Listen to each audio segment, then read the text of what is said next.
মুসলমান করে ছেলে মেয়েরা বাবা তরুণেরা এই নবী প্রেমিকেরা আমার আল্লাহ জানিয়েছিলেন হে আমার কালিমুল্লাহ হে আমার নবী মুসা ওই বান্দাটা যখন রাস্তা দিয়ে হেঁটে হেঁটে যাচ্ছিল তার ছেলেখানা বলতে লাগে আব্বা জান দুনিয়া বড় না প্রথম আসমান বড় বাপ খানা জবাব দেয় বাবা ছেলে দুনিয়া থেকে প্রথম আসমান বড় ছেলে আবারও বলে ও জনমদাতা বাপ প্রথম আসমান বড় না দ্বিতীয় আসমান দ্বিতীয় আসমান বড় দ্বিতীয় আসমান বড় না তৃতীয় আসমান বড় এরকম ভাবে সাত তবক আসমান বড় ছেলে আবারও বলে আব্বা জান সাত তবক আসমানের থেকে কি বড় আল্লাহর আরশে আজিম বড় ছেলে আবারও বলে ও জনমদাতা বাপ আল্লাহর আরশে আজিমের থেকে কি বড় বাপ কানা জবাব দেয় বাবা ছেলে আমি তোর আব্বা আমার গুনাহখানা বড় ছেলে আবারও বলে ও জনমদাতা বাপ আপনার গুনাহ থেকে কি বড় বাপ খানা জবাব দেয় বাবা ছেলে আমার গুনাহ থেকে আমার আল্লাহ পাকের দয়া আল্লাহর রহমত খানা বড় এই নওজোয়ান যুবকেরা আমার আল্লাহ জানিয়েছিলেন হে আমার কালিমুল্লাহ হে আমার নবী মুসা আমি আল্লাহ পাক তার এতটুকু কথা কি কবুল করে নিয়েছি আমি আল্লাহ কবুল করে নিয়ে আমার বান্দাটার জীবনের পাখার গুনাহটাকে আমি আল্লাহ ক্ষমা করে দিয়েছি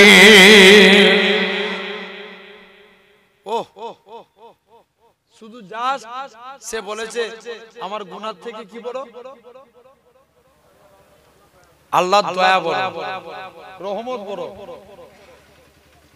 আমি আল্লাহ তাকে maaf করে দিয়েছি যাও এই আর 20 দিন পর একটা মাস আসছে নাম কি রমজান মাস অন্য একটা ধর্মের একজন জিনাকারিনী এক মহিলা সে শরীয়তের কোনো বিধান মানত না শুনছেন মন দিয়ে শুনবেন শরীয়তের কোনো বিধান মানত না একদিন রাস্তা দিয়ে হেঁটে হেঁটে যাচ্ছে তার কোলে একটা বাচ্চা ছেলে ছিল বাচ্চাটা বলছে মা তুমি আজকের দিনে বলো তো আমাকে কিছু খাবার কিনে দাও মা বলছে বাবা শোন এখন খাবার কিনে দিতে পারবো না এখন মুসলমানদের রমজান মাস চলছে রমজান মাস এতটুকু রমজান মাসের সম্মান করেছে ওই দেশের আল্লাহর ওলি স্বপ্ন দেখছে ওই মহিলাটা আল্লাহর জান্নাতি হয়ে ঘুরছে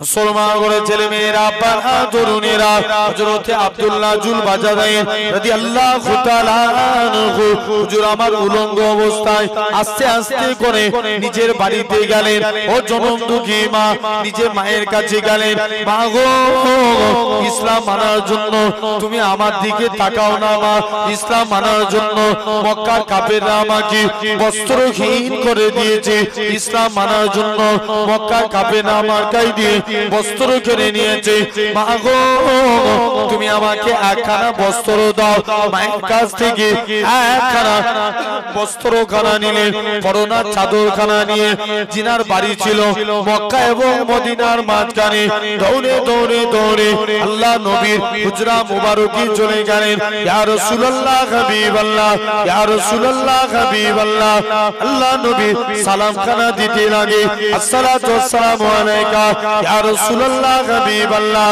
ও যুবকেরা আল্লাহ নবী সালামের উত্তরখানা দিলেন ও বাবা আব্দুল্লাহ তুমি কি জন্য সালাম দাও ইয়া রাসূলুল্লাহ হাবিবাল্লাহ ইসলাম মানার জন্য মক্কার কাফেররা আমাকে বস্ত্রখানা নিয়ে নিয়েছে ইয়া রাসূলুল্লাহ হাবিবাল্লাহ হুজুর আজকের দিনে আপনি আমাকে একখানা বস্ত্র দেন আল্লাহ নবী আপনার কাছে এসেছি আল্লাহ নবী বলে ও বাবা আব্দুল্লাহ মনে কষ্ট লিওনি বাবা মনে দুঃখ লিওনি মক্কার কাফেররা তোমার গায়ে দিয়ে বস্ত্রখানা নিয়ে নিতে পারে আমার আল্লাহ তোমাকে বস্ত্রওয়ালা করে দিবে নবী আমার বাড়ি গেলেন দুইখানা জুব্বা নিয়ে আসলেন হযরত আব্দুল্লাহর হাতে দিয়ে দিলেন ও বাবা আব্দুল্লাহ আজকের দিন থেকে এই দুইটা জুব্বা হলো তোমার হযরত আব্দুল্লাহ জোর করে কাঁদে আল্লাহ পাক আমি আব্দুল্লাহ কত বড় সৌভাগ্যবান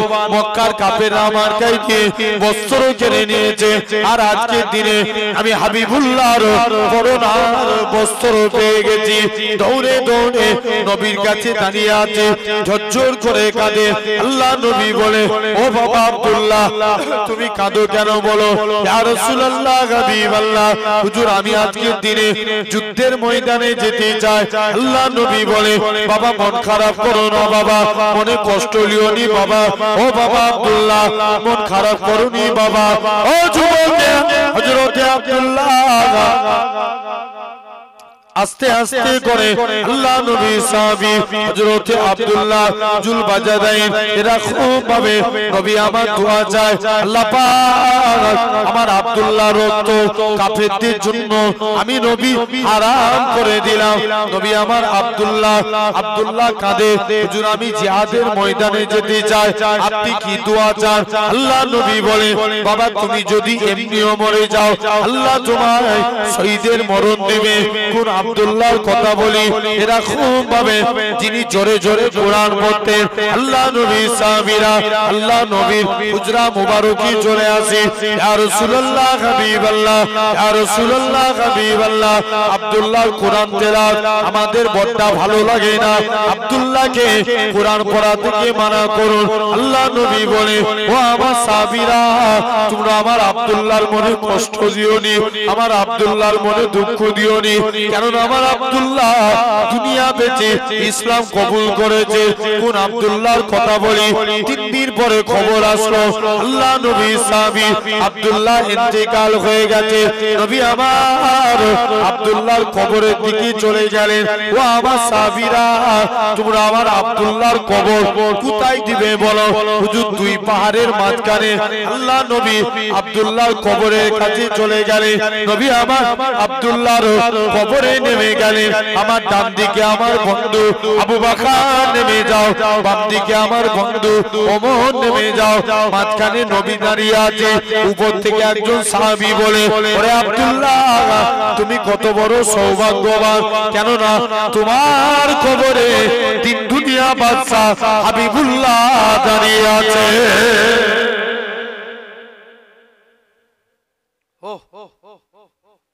তাহলে ভাবো এটার নাম কলেমা আজকে দিকে দিকে তাকান যেদিকে তাকাবেন বলুন তো আমার কওমের উপরে জোর করে আমার কওমকে দেখে টুপি দাড়ি দেখলে আবার জোর করে জয় শ্রীরাম বলে কথা বলে না তাই জোরে বলো আছে না নাই এরা চাইছে ইসলামকে মিটিয়ে দেব ওপেন ক্যামেরা চলছে আমি ওপেন চ্যালেঞ্জের সঙ্গে বলছি একটা দেখাতে পারবেন কোন মুসলমান অন্য কোন ধর্মের মানুষকে জোর করে বলেছে যে তুই জোরে বল আল্লাহু আকবার একটা দেখাতে পারবেন একটা প্রমাণ নাই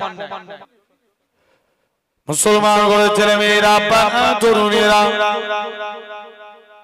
এ নবী প্রেমিকেরা বাদশা আলমগীর এরা খুব ভাবে দিল্লি জমিনে প্রতিটা কবরস্থানে গেলে প্রথমবার সালাম দেয় কবরস্থানে যে সালাম দেয় আসসালামু আলাইকুম ইয়া আলাল কবর কবর থেকে কোনো আওয়াজ আসে না দ্বিতীয়বার সালাম দেয় আসসালামু আলাইকুম ইয়া আলাল কবর কবর থেকে কোনো আওয়াজ আসে না বাদশা আলমগীর বলে হে আমার সৈন্যরা তোমরা এবার তৈরি হয়ে যাও আমি আরেকবার সালাম দেব যদি উত্তর না পায় জানবে এটা আল্লাহর ওলি কবর না কবরটা ভেঙে দেব তৃতীয়বার সালাম দেয় আসসালামু আলাইকুম ইয়া আলাল কবর কবর থেকে কোনো আওয়াজ আসে না বাদশা আলমগীর বলে হে আমার সৈন্যরা কবরটাকে ভেঙে দাও এরকম ভাবে কবরটাকে ভেঙে দেওয়া হলো এরকম ভাবে কবর ভাঙতে ভাঙতে 104টির অধিক কবর ভাঙা হয়ে গেল অবশেষে দিল্লি জমিনে খাজা গরিবে নওয়াজি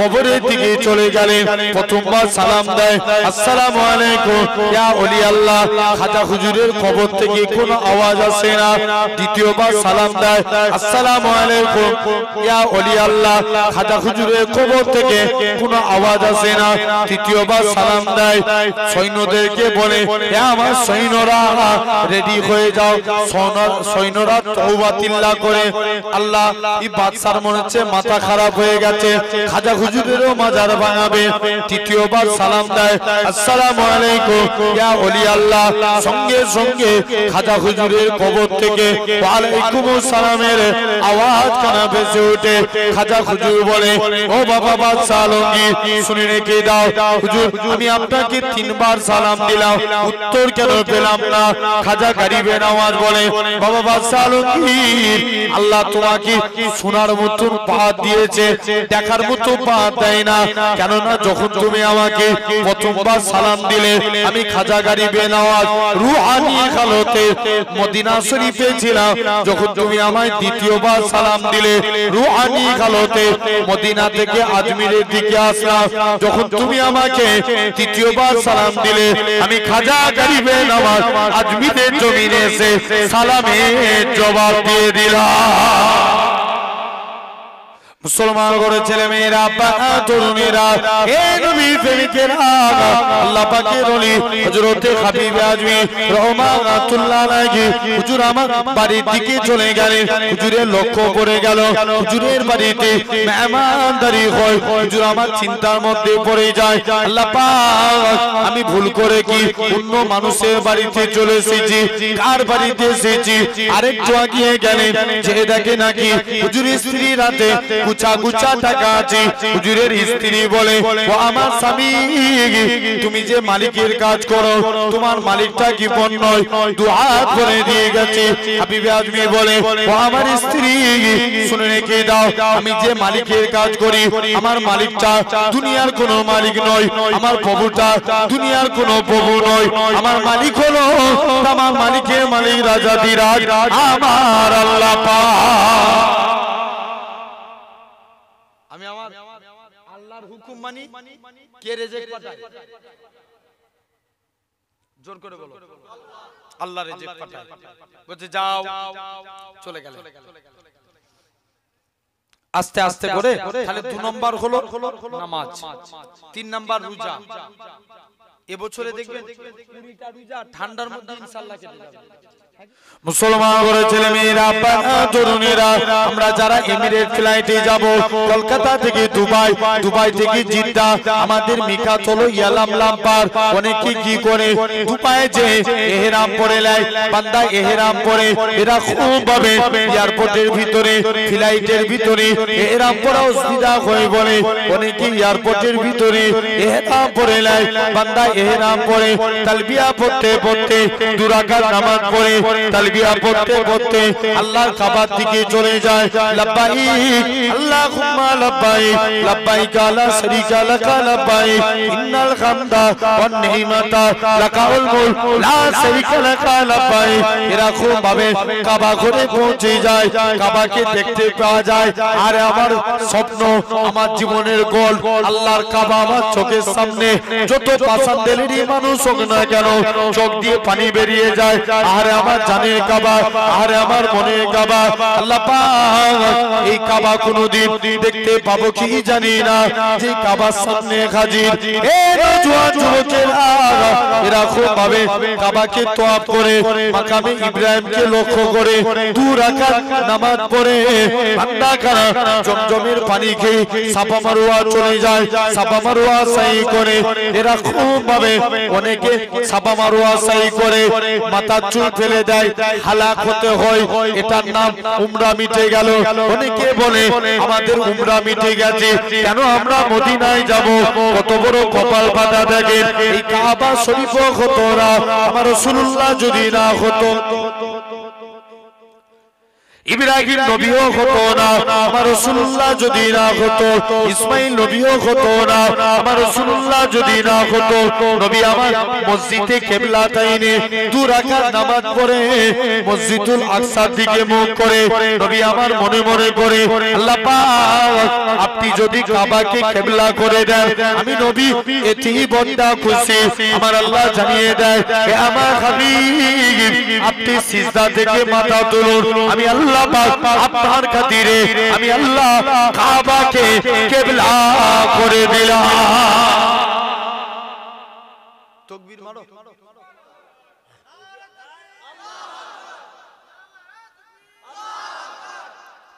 কার খাতিরে কাবা কিবলা হলো আমার হুজুরের খাতিরে, ঠিক কি না? তাহলে এই 5 নম্বর সামর্থ্য থাকলে হজ করবেন, বলেন ইনশাআল্লাহ। জেনে রেখে দেন। শুনছেন কটা হলো? 5টা। তো আমি যে কথা বলছিলাম, তাহলে আমরা এখন ভেবেই নিয়েছি যে মরবো না, ঠিক কি না? আরে বলো, কিন্তু মরণ কার কোন মুহূর্তে চলে আসবে কে বলতে পারবো? কি গো জোরে বলো না। বলতে পারবো না। জানবে কবরটা কারোর জন্য জান্নাত, কবর কারোর জন্য জাহান্নাম। ভুল বললাম না ঠিক বললাম?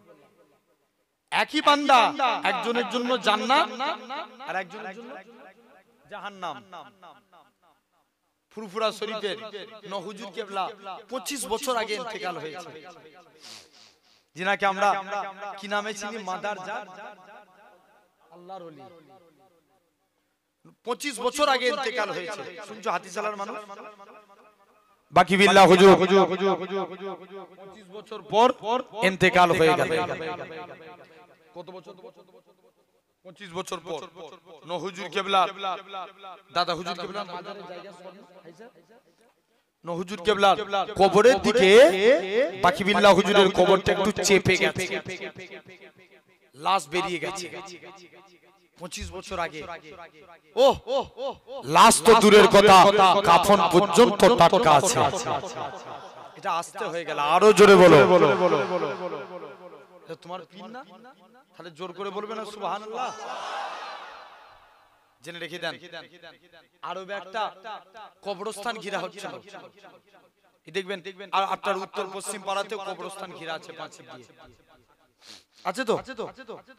আরবে কবরস্থান ঘেরা হচ্ছে, ঘিরতে ঘিরতে একটা সাহাবীর লাশ বেরিয়ে গেছে।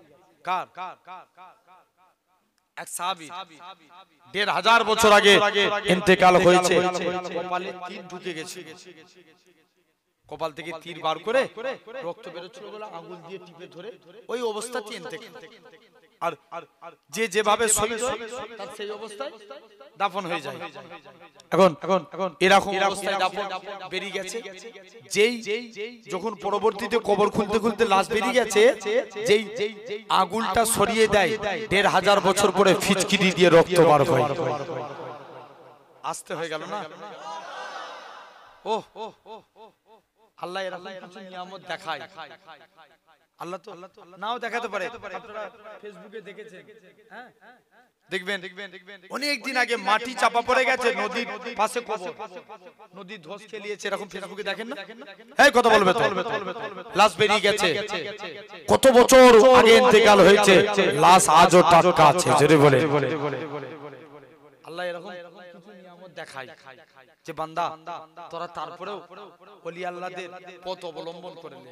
তারা যে পথে আমাকে হাসিল করেছে, তোরাও সে পথে হাসিল আল্লাহকে। কাকে? আল্লাহকে।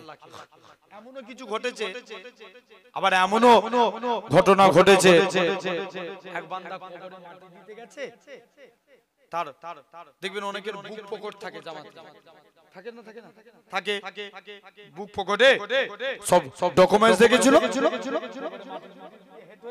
সব ডকুমেন্টস কবরে পড়ে গেছে।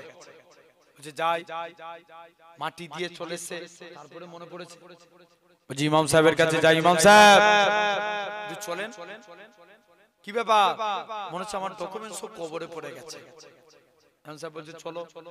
ইমাম সাহেব যে তার মাটিগুলো কবর থেকে সরিয়ে দেখে, স্বাভাবিক দেখবেন একটা মানুষের জিহ্বার হয়ে হাতের এক তালু পর্যন্ত, এর জিভটা কোমর পর্যন্ত শিক তার দিয়ে টানা আছে।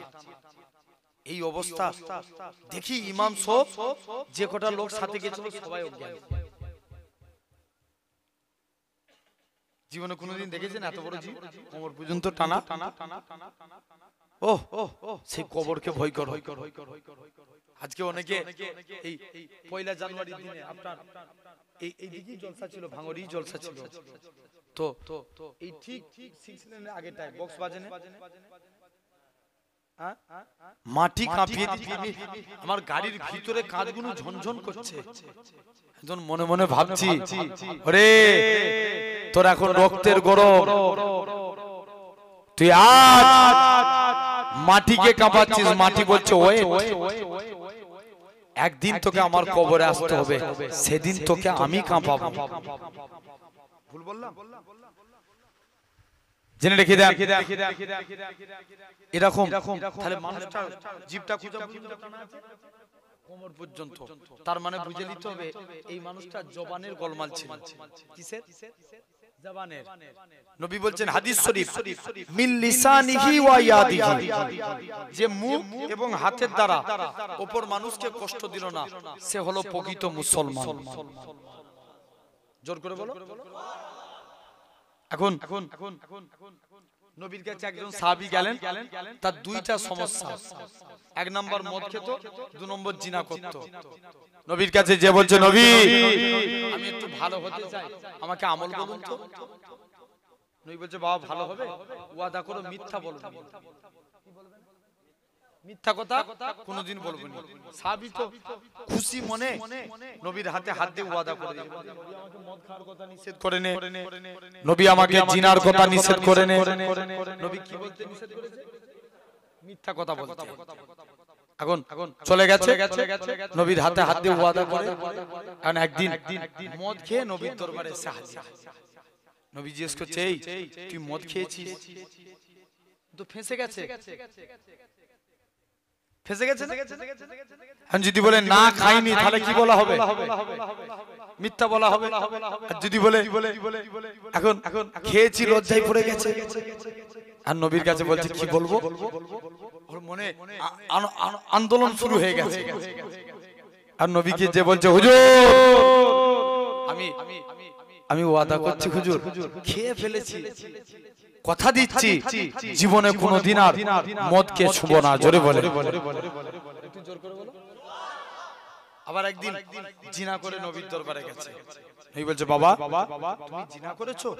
হুজুর আমি জিনার কাজও করে ফেলেছি, কথা দিলাম আর জীবনে করব না। তাহলে আল্লাহ এরকমও কবরে কিছু ঘটিয়ে থাকে। পাকিস্তান গুলঘাটে আমি একটা কিতাব থেকে পড়েছিলাম, যে কিতাবটার নাম ভয়ঙ্কর আযাবের ঘটনা। কি নাম বললাম?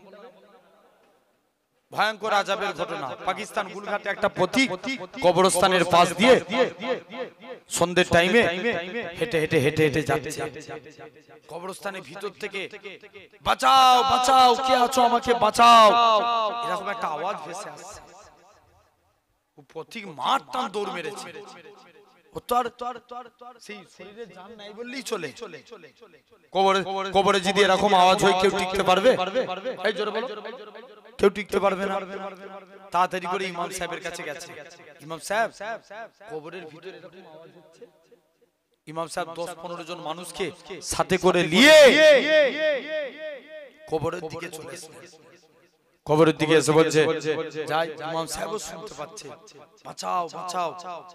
কবরের মাটিটাকে সরিয়ে দিলেন, দিয়ে দেখে কবরের ভিতরে একটা মহিলা উলঙ্গ অবস্থায় পড়ে আছে। উলঙ্গ অবস্থায়। ইমাম সাহেব মানুষ তো লজ্জা, একটা চাদর নিয়ে মেয়েটা চাদর একটা ছুঁড়ে দিলেন। মেয়েটা চাদরটা গায়ে জড়িয়ে পাকিস্তানের একজনের বাড়িতে যে দরজা লাগিয়ে দিয়েছে। এদিকে পাকিস্তানের মানুষদের ওই মহিলার কাছে যেতে একটু লেট হয়ে গেল।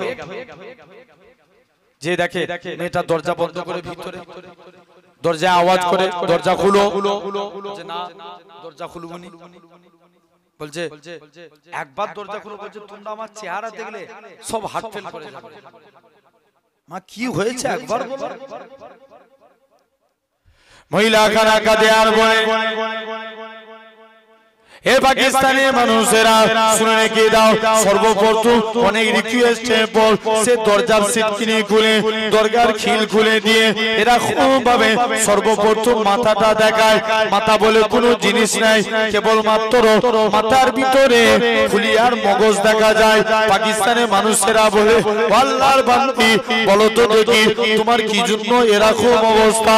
মহিলা খানা কাঁদে আর বলে, হে পাকিস্তানের মানুষেরা শুনে রেখে দাও, আল্লাহ মেয়েদের জন্য মাথা ঢেকে রাখা ফরজ করেছে।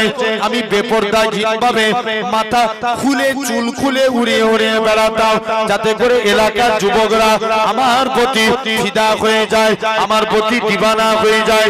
এই জন্য আল্লাহ পাক প্রথম প্রকার শাস্তি আমার মাথার মধ্যে দিয়েছে। মহিলাখানা তার ঠোঁটখানা খুলে দেখায়, ঠোঁট বলে কোনো জিনিস নাই, কেবল মাত্র মারিগুলো দেখা যায়, মুখের কোনো অবস্থা ভালো নাই। পাকিস্তানের মানুষেরা বলে আল্লাহ পাকে বান্দি বলো তো দেখি তোমার ঠোঁটের এরকম অবস্থা কেন? মহিলা খানা কাঁদে আর বলে এই পাকিস্তানের মানুষেরা শুনে রেখে দাও, আল্লাহ মেয়েদের জন্য এরকম ভাবে মুখ ঢেকে রাখা ফরজ, কিন্তু আমি মুখ খুলে এলাকায় ঘুরে বেড়াতাম, যাতে করে আমার সৌন্দর্য দেখে যুবকরা আমার প্রতি ফিদা হয়ে যায়। এই জন্য আল্লাহ পাক দ্বিতীয় প্রকার শাস্তি মুখের মধ্যে দিয়েছে এরকম ভাবে। তৃতীয় চেহারা খানা খুলে দেখা, চেহারা বলে কোনো জিনিস নাই, কেবল মাত্র আর হাড্ডি গুলো দেখা যায়। পাকিস্তানের মানুষেরা বলে আল্লাহ পাকে বান্দি বলো তো দেখি তোমার চেহারার এরকম অবস্থা কেন? মহিলা খানা কাঁদে আর বলে কেননা মেয়েদের জন্য পর্দা করা ফরজ। আমি বেপরদাহীনভাবে রাস্তায় ঘোরাফেরা করতাম, যাতে করে এলাকার যুবকরা আমার ফিগার দেখে আমার প্রতি দিওয়ানা হয়ে যায়। এই জন্য আল্লাহ পাক তৃতীয় প্রকার শাস্তি কবরের মধ্যে চেহারা দিয়েছে। এই বলে মেয়েটা অজ্ঞান হয়ে জমিনায় পড়ে গেলে। এদিকে পাকিস্তানের মানুষরা তাকে আবার দাফন করে দিল। আল্লাহ এরকম কিছু ঘটায়। এখানে অনেক মেয়ের আব্বা আছে না নাই? কথা বলো, জোর করে বলো। আছেন, মেয়েকে ভালো যুক্তি দেন, মা তুই বেপরদাহীন ভাবে রাস্তায় বেরোস, জিতাই যা,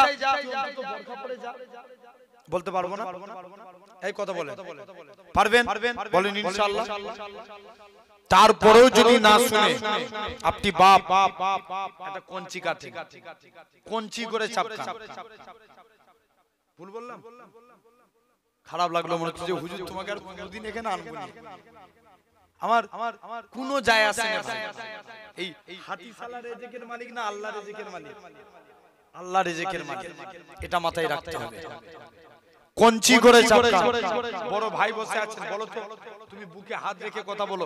তোমার বোনের ফিগার নিয়ে যদি অন্য ছেলে তোমার সামনে উল্টো পাল্টা করে বলে তোমার বুকে লাগবে না, লাগবে না, লাগবে না? তাহলে তুমি বোনকে বুঝাও, বোন তুই রাস্তায় এরকম ভাবে বেরোস না, আর যদি বেরোতে হয় তুই বোরখা পরে যা। এই কদিন আগে আপনার এই রাস্তার উপরে একটা জলসা হলো না? কোনখানটা জায়গাটার নাম কি? হ্যাঁ, একটা বিরাট বড় পুরো ভিড়, এই রাস্তার ধারে খাবারের দোকান বসেছিল না, পাইখানা জলসা দিল, আমি এলাম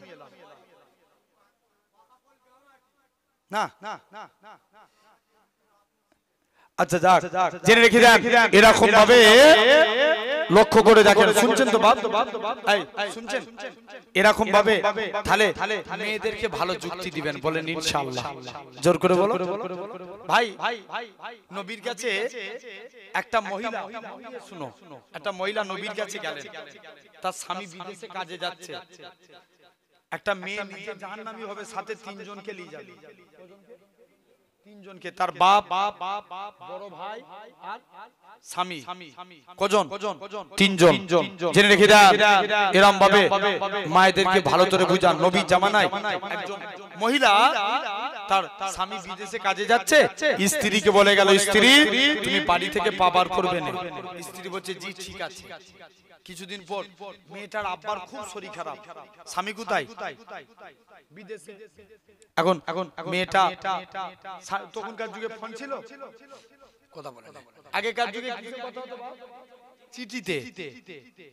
এখন ফোন নেয় কি করবে স্বামী বাপের খুব শরীর খারাপ নবীর দরবারে খবর পাঠিয়েছে হুজুর আমার আব্বার খুব জান খারাপ আমি কি একবার মেয়ে তো মনে কষ্ট হচ্ছে একবার কি আমি আমার বাপকে দেখতে যেতে পারি কিন্তু আমার স্বামী আমাকে বাড়ি থেকে বের হতে নিষেধ করেছে নবী বলছে মা তোমার না যাওয়া উত্তম যেহেতু স্বামী মানা করেছে আদার্স কেউ মানা করলে আলাদা ব্যাপার ছিল মেয়েটা কি করবে সবর করেই রয়ে গেল কিছুদিন পর তার আব্বাটা আবার ইন্তেকাল হয়ে গেল নবীর দরবারে খবর পাঠিয়েছে হুজুর এবার কি আমি আমার আব্বাকে দেখতে যেতে পারি হুজুর এবার তো মারা গেছে জীবনে আর কোনোদিন চোখে দেখতে পাবনি হুজুর নবী বলছে মা তোমার স্বামী যেহেতু মানা করেছে তোমার না যাওয়া উত্তম তবে তুমি যদি যাও তোমার ব্যক্তিগত ব্যাপার মেয়েটা স্বামীর হুকুমকে মেনে বাপকে আর দেখতেও গেল না ওই জায়গাতেই এক্স্যাক্টলি বাড়িতেই রয়ে গেল বাড়ি থেকে আর পাপার করলো না বাপ দাফন কাফন হয়ে গেল মেয়েটার মনে এখন আমাদের ঘরে মেয়ে হলে থাকবে বলে রইলো স্বামীর ঘর পড়ে ঠিক কি না বলো বলো এখন মেয়েটা সবর করে রয়ে গেল মেয়েটা একদিন উজু করে নামাজ পড়ে শুয়ে আছে স্বপ্ন দেখছে তার বাপটা আল্লাহর জান্নাতে ঘোরাঘুরি করছে আরেকটু জোর করে বলা গেল না বাপ বলে মারে দুনিয়ায় আমার এমন কোন নেক আমল থাকে না যার ওসিলা আমি নাজাত পেতাম কিন্তু তোর ব্যবহারটাকে তোর আখলাকটাকে তোর আদবটাকে তোর স্বামীর প্রতি খেদমত করাটাকে আমার আল্লাহ কবুল করে নিয়ে তুই মেয়ে তোর ওসিলায় আমি তোর বাপকে জান্নাতি করে দিয়েছি জেনে রেখে দেন তাহলে আমরাও আমাদের ঘরে মেয়েদেরকে এরকম শিক্ষায় শিক্ষিত করব বলেন ইনশাআল্লাহ জোর করে বলেন ভাই ভালো যুক্তি দেন ঠান্ডা মাথায় ও সবসময় হট মিজাজে বুঝালে তারা বুঝবে কথা বলেন হট মিজাজে বুঝানো যাবে না নরমালি তাকে বুঝান দেখবেন মেয়েদের অন্তর আপনার থেকে বেশি নরম এটা আমার কথা নয় আমার বাবার কথাও নয় এটা কিতাবের কথা বলছি আমি ইবলিস যখন দেখলো তাহলে একটু বলি নাকি অসুবিধা আছে নাকি এই অসুবিধা হচ্ছে তাকবীর মারো তো দেখি না রে তাকবীর দে তাকবীর মার দে তাকবীর দাও না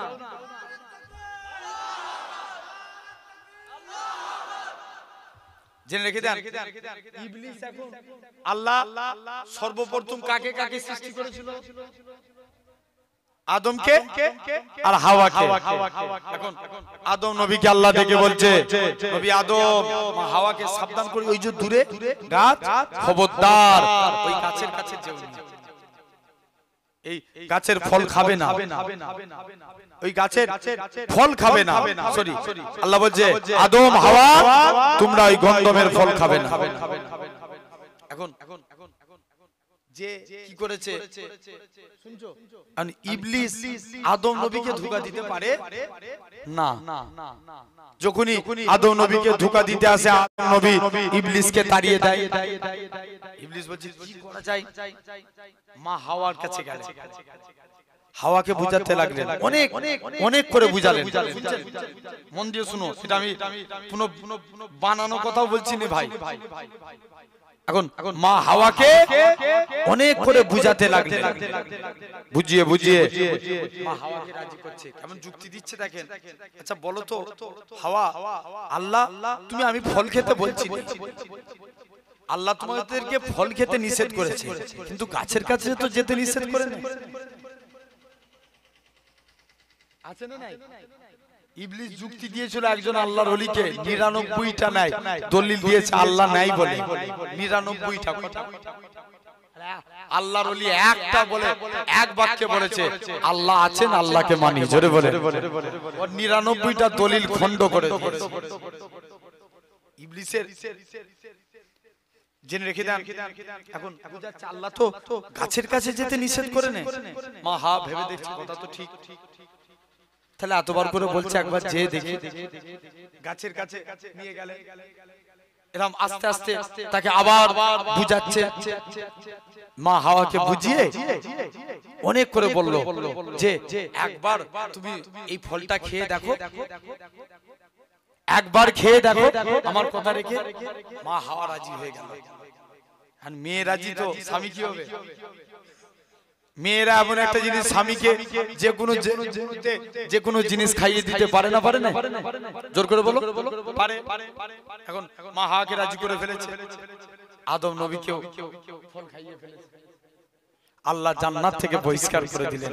জানবেন তাদেরকে আমার বলার উদ্দেশ্য এটাই যে আল্লাহ শুধু আজ বলে নয়, পুরো আমাদের পূর্বপুরুষের জামানা থেকে মহিলাদের অন্তরকে আল্লাহ নরম করেছে।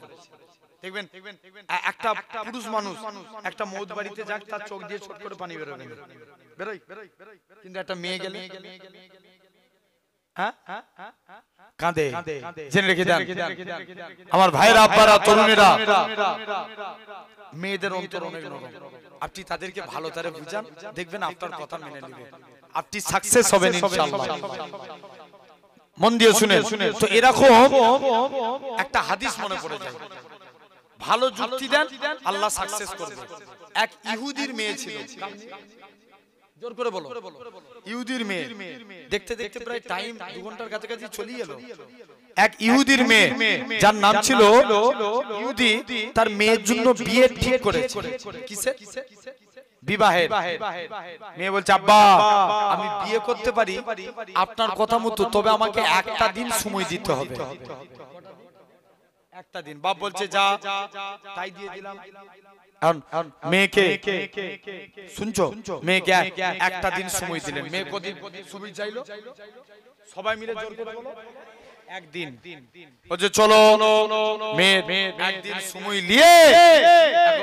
মেয়ে বলছে আমি যার কাছে যাই সেই আমাকে খারাপ যুক্তি দেয়, তবে নবী কন্যা ফাতেমার কাছে গেলে ফাতেমা সব সময় আমায় ভালো যুক্তি দেয়। আরেকটু চিল্লে বলো না, তোমরা ভাঙরের মানুষ, তোমাদের কাছে আশা যে এরা কোন আসতে বলবে না, জোরে বলো। এখন মেয়েটা বলছে যাই, যে দেখি আমি ফাতেমার কাছে একবার যাই। মুসলমান করে ছেলে মেয়েরা, বাবা তরুণেরা, হে নবী প্রেমিকেরা, ইহুদির মেয়ে কানা আস্তে আস্তে করে আল্লাহ নবী বেটি ফাতেমা রাদিয়াল্লাহু তাআলা আনহার কাছে দৌড়ে দৌড়ে চলে গেলেন। ফাতেমা তোমাকে আমার বিয়েতে যাওয়া লাগবে। ফাতেমা বলে ঠিক আছে আমি তোমার বিয়েতে যাব, তবে আজকের দিনে আমার বিয়েতে ফাতেমা আমার আব্বা আমার জন্য বিয়ে ঠিক করেছে, আমি কি বিয়েতে রাজি হব? ফাতেমা বলে উনি খুদি বাপ মা সন্তানের জন্য কখনো খারাপ চাই না, তুমি তোমার বাপ মায়ের কথা মতো বিবাহ করে নাও। ইহুদির মেয়ে কানা বলে ঠিক আছে আমি এতে রাজি। ইহুদির মেয়ে কানা আস্তে আস্তে করে এরকম ভাবে বলে ফাতেমা তোমাকে আমার বিয়েতে যাওয়া লাগবে। ফাতেমা বলে না না না না, এটা মানা যাবে না, তোমরা হলে ইহুদি আমরা হলাম মুসলমান, কেমন করে তোমাদের বিয়ে বাড়িতে যায়? ফাতেমা বলে উনি খুদি শুনে রেখে দাও, তোমরা এমনি তো আমাদেরকে দেখতে পারো না। ইহুদির মেয়ে বলে ফাতেমা তুমি আমার বিয়েতে না এলে আমি বিয়ে করব না। ফাতেমা বলে উনি খুদি কেঁদো না কেঁদো না, আল্লাহ যদি রাজি থাকে আমি ফাতেমা তোমার বিয়েতে যাব। যাও আল্লাহ রাজি থাকলে যাব। মেয়ে কদিন একদিন আব্বা আমার সব কাজ মিটে গেছে, আপনার পছন্দের ছেলেকে আমি বিয়ে করব। বাপ তো বিরাট খুশি, তাড়াতাড়ি করে দিন ঠিক করে ফেললো। আত্মীয় সব দাওয়াত হয়ে গেল। মেয়েকে ডাকছে মা তুই আমার একমাত্র মেয়ে, তোর বিরাট বড় করে বিয়ে দেবো, ধুমধাম করে বিয়ে দেবো। মেয়ে এখন বলছে যাই। মেয়ে কি করেছে আস্তে আস্তে করে বলছে যাই ফাতেমার কাছে যাই। শুনছো বলছে আব্বা আমি সবাইকে, আমারও কিছু বন্ধু বান্ধবী আছে দাওয়াত করব। বলছে কোনো ব্যাপার না। মেয়ে তখন বলে ফেলেছে আব্বা আমি আমার এক বান্ধবীকে দাওয়াত করেছি, যিনি হলো নবী কন্যা ফাতেমা। ইহুদির মাথা গেছে গরম, মাথা খারাপ। বলছি তুই কি কথা শোনালি রে? তুই ফাতেমাকে দাওয়াত করেছিস? মাথা খারাপ। আমাদের বিয়ে বাড়িতে কত নামি দামি ব্যক্তি আসবে, আর ফাতেমা তালি দিয়া জামা পরে তুই আমাদের স্ট্যাটাস মিলবে? খবরদার, মাথা ঠান্ডা করে মা ফাতেমাকে দাওয়াত দেওয়া বন্ধ করে দাও। মেয়ে বলছে না, ফাতেমা বিয়েতে আসবে, আমি কথা দিয়েছি। আর ইহুদি বলছে না, এ মানা যাবে না। কাউকে ছোট করা যাবে? জানবেন 2 টাকার কলমে 5 কোটি টাকার চেক লেখা, চেক লিখছেন 5 কোটি, কাউকে ছোট করতে নাই। এখন ইহুদি বলছে মেয়ে এখন এক যে ফাতেমা বিয়েতে এলে বিয়ে হবে, নচেত বিয়ে হবে না, এটাই ফাইনাল। মেয়ের বাপ কি করছে ভেবেছে, কিন্তু মেয়ে মাথা গরম হয়ে গেছে, কি করা যায়? মেয়েকে বলছে মা ঠিক আছে, তুই ফাতেমাকে দাওয়াত করেছিস, আমি নিষেধ করব না। ব্রেন খালাচ্ছে, বলছে ফাতেমা বিয়েতে এলে ফাতেমাকে নতুন কাপড় পরে আসবে, নতুন কাপড়। ইহুদি জানে ফাতেমা কাপড় কিনতে পারবে না, কাজী ফাতেমার বিয়ে বাড়িতে আসা হবে না। ইহুদির মেয়ে মনে মনে করছে যদি ফাতেমা কাপড় না কিনতে পারে, দরকার হয় একটা কাপড় আমি দান করে দেব, আমার তো অনেক কাপড়। যাই ফাতেমার কাছে চলে যায়। মুসলমান করে ছেলে মেয়েরা, তরুণেরা, এ নবী প্রেমিকে ইহুদির মেয়ে খারা আল্লাহ নবী বেটি ফাতেমা রাদিয়াল্লাহু তাআলা আনহার কাছে দৌড়ে দৌড়ে চলে গেলেন। ফাতেমা তোমাকে আমার বিয়েতে যাওয়া লাগবে। ফাতেমা বলে ঠিক আছে, আমি তোমার বিয়েতে যাব, তবে ফাতেমা তোমাকে আমার বিয়েতে নতুন কাপড় পরেই যাওয়া লাগবে।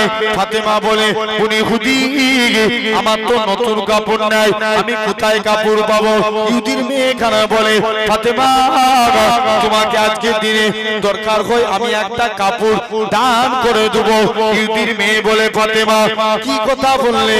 আমার আব্বা জান যদি দুনিয়ার সম্পত্তি চাইতো, আমার আল্লাহ পাক তাম পৃথিবীর সম্পত্তিকে আমার আব্বা জানের কদমে রেখে দিতে। শুধু তাই নয়, উনি হুদি তুমি আমায় কি কথা শোনালে? চলে যাও চলে যাও, আমি ফাতেমা তোমার বিয়েতে যাব বলেছি, মানে যাব, নতুন কাপড় পরেই যাব। ফাতেমা কি করলেন? নতুন কাপড়। ফাতেমা নামাজ পড়ে, ইহুদির মেয়ে চলে আসলো। ফাতেমা নামাজ পড়ে আল্লাহর কাছে দোয়া চায়, আল্লাহ পাক তুমি ইহুদিদের কাছে মুসলমানদেরকে ছোট করো না, আল্লাহ পাক তুমি ইহুদিদের কাছে মুসলমানদেরকে বেইজ্জতি করো না। ও যুবকেরা, ফাতেমা নামাজ পড়ে দোয়া চায়। ফাতেমা দোয়া চাইতে দেরি, কাপড় আসতে দেরি হলো না। ফাতেমা কাপড়টা নিয়ে দৌড়ে দৌড়ে দৌড়ে আল্লাহ নবীর হুজরা মুবারকে চলে গেলেন। আসসালাতু ওয়াসসালামু আলাইকা ইয়া রাসূলুল্লাহ হাবিবাল্লাহ। আব্বাজান আমি ফাতেমা এই শাড়িখানা পেয়েছি, কোথা থেকে পেলে এটা বলতে পারবো না। আল্লাহ নবীর কাছে জিবরাইল আমিন চলে আসে, ইয়া রাসূলুল্লাহ হাবিবাল্লাহ ফাতেমার ব্যবহারে আল্লাহ খুশি হয়ে গিয়ে জান্নাতুল ফেরদাউস থেকে ফাতেমার জন্য শাড়িখানা পাঠিয়েছে। আল্লাহ নবী বেটি ফাতেমা শাড়িটা পরে ইহুদির বিয়ে বাড়িতে চলে গেলেন। ফাতেমা শাড়ি দিয়ে এমন নূর চমকাতে লাগে, গোটা ইহুদির বিয়ে বাড়িটা নূর আর নূর আলোয় আলোকিত হয়ে গেছে। ইহুদির মেয়েরা বলে ফাতেমা তুমি এই শাড়ি পেলে কোথায়? ফাতেমা বলে না না না না, এটা বলা যাবে না। ইহুদির মেয়েরা বলে ফাতেমা দোকানের নাম বলো। ফাতেমা বলে এটা তোরা দোকান থেকে পাবি না, এই শাড়ি পেতে গেলে কলেমা পড়া লাগবে, নামাজ রোজা করা লাগবে। ও যুবকেরা, একসঙ্গে ফাতেমার হাতে হাত দিয়ে 400 ইহুদির মেয়ে ইমানে কালেমা পড়ে মুসলমান হয়ে গেলে।